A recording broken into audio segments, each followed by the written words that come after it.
Сабақ тақырыбы асқазан ішек жолдарының аурулары және тамақтану гигиенасы. Асқазан ішек ауруының қоздырушылары, оларға бактериялар, қарапайымдар, вирустар жатады. Ағзаға түсу жолдары: қайнамаған су, жақсы жуылмаған көкөніс пен жеміс-жидектер, лас ыдыс-аяқ, кір, қол, сақтау мерзімі өтіп кеткен тамақ өнімдері арқылы жұғады. Ағзаға түскен микроағзалар тез көбейіп, улы заттар бөледі. Нәтижесінде болатын қауіпті аурулар дизентерия, іш сүзегі, тырысқақ және тағы басқалар жатады. Бұл аурулар шыбындар мен тарақандар арқылы таралады. Сондықтан осы жәндіктермен күресуге назар аудару керек. Паразит құрттар тудыратын аурулар омыртқалы жануар мен адам ағзасында болады. Адам ағзасына төмендегідей жолмен енеді: кір қолмен тамақ жегенде, жуылмаған көкөніс пен жеміс-жидекті жегенде, шала піскен ет пен балықтың уылдырығын пайдаланғанда, ауру таратушы жәндіктердің тамақ өнімдерін бұзғанда. Паразит құрттар улы заттар бөліп шығарады, ауру тудырады. Ішек құрттары тудыратын ауру белгілері: адам тез шаршайды, бас ауырады, жүрек айниды, құсады, кейде қаназдыққа әкеледі.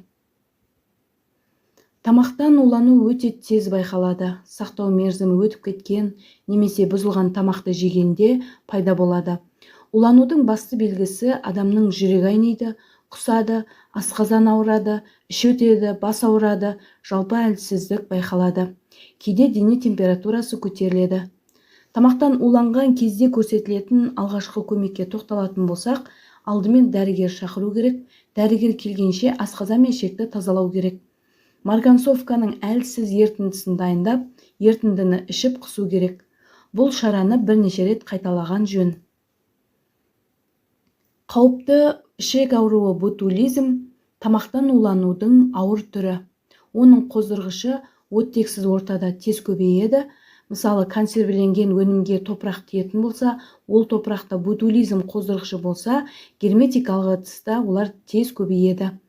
Сақтау мерзімі өтіп кеткен, қақпағы ісіп тұрған, түсі өзгерген өнімді жеуге болмайды.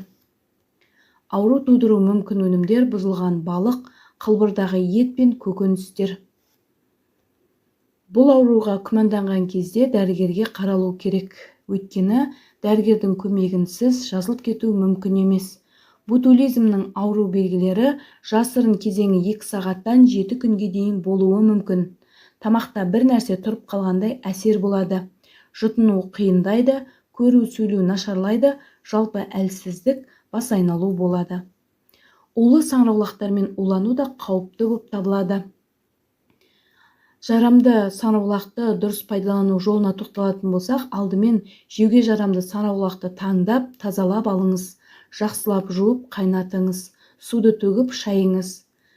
Қайнағаннан соң барып қана пісіруге, қуыруға, тұздауға болады. Гигиеналық ережелер тамақ жұқпаларының, ішек құрттардың уланудың алдын алады. Алдымен жеке бас гигиенаны сақтау керек. Тамақ жеу алдында, дәретханадан кейін қолды жуу қажет. Тырнақты алу керек, өйткені тырнақ астында паразит құрттардың жұмыртқалары жиналады. Қоғамдық орында гигиена ережесін сақтау және уланудан алдын алу үшін азық-түлік өнімдерін тоңазытқышта сақтау қажет. Жылы жерде сақталған шұжық пен қалбырдағы тамақты пайдалануға болмайды. Дұрыс тамақтану денсаулық кепілі. Дұрыс тамақтанған кезде қоректік заттар толық сіңіріледі.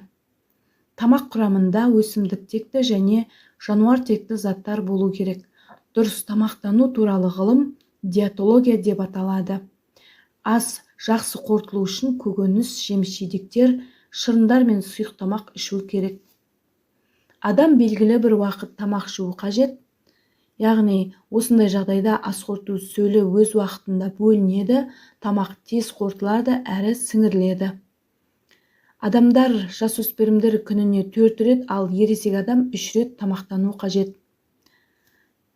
Диетолог ғалымдар мынандай ережелерді ұсынады. Бір тәулікте ішілетін тамақтың, яғни 100% тамақтың 20% таңғы ас, 30% екінші таңғы ас, 30% түскі ас, ал 20% кешкі ас болуы керек. Уақытылы тамақ ішпеу асқазан ауруына, асқазан қабынуы мен жарасына себеп болуы мүмкін. артық тамақ ішу де зиян. Тамақ ішу ережелеріне тоқталсақ, кешке ұйықтар алдында кем дегенде 1,5 сағат бұрын тамақ ішу қажет. Тамақ жеген кезде сөйлеуге болмайды. Тамақ жеген кезде теледидар көруге болмайды. Тамақ өте ыстық не суық болмау керек. Майлы және ащы тамақ жеуге зиян болады. Тамақ жеп болған соң ауызды шайып, тісті тазалау қажет. Енді оқу тапсырмасы. Бірінші тапсырма бойынша сәйкестендіру, екінші тапсырма бойынша сұрақтарға жауап беру. Тапсырма жауабын бірге тексерейік. Ботулизм көру, сөйлеу, жұтыну қиындайды. Тамақтан улану, іш өтеді, құсады, дене қызуы көтеріледі. Ішек құрттары, бас ауырады, әлсіздік, қаназдық болады. Тамақтан уланудың негізгі белгілері жүрек айну, құсу, іш өту, асқазан ауруы, әлсіздік, бас ауруы. Ботулизм неліктен қауіпті? Жүйке жүйесін зақымдайды, дәрігер көмегінсіз жазылмайды.